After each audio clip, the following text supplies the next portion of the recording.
दक्षिण सोलापूरचे अपक्ष उमेदवार सोमनाथ वैद्य यांनी 5 मंदिरात जाऊन प्रचाराचा नारळ फोडला।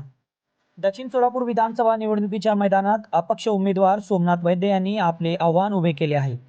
चिन्ह वाटपामध्ये त्यांना सीसीटीव्ही कॅमेरा हे चिन्ह मिळालेले आहे। त्यांचा प्रचार ते जोरदार करत आहे।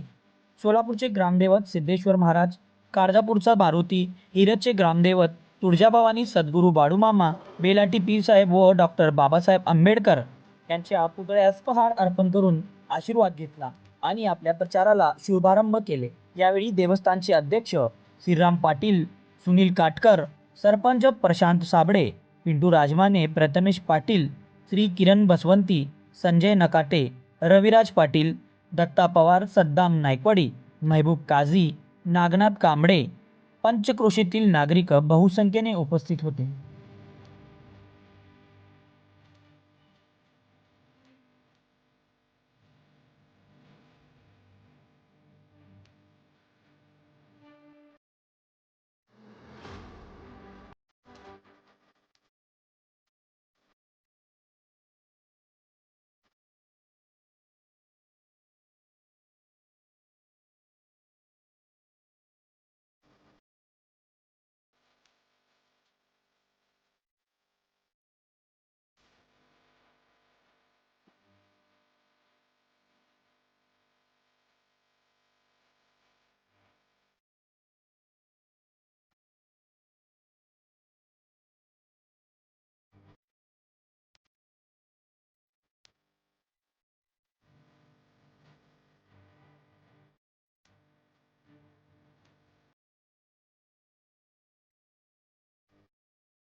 रामेश्वर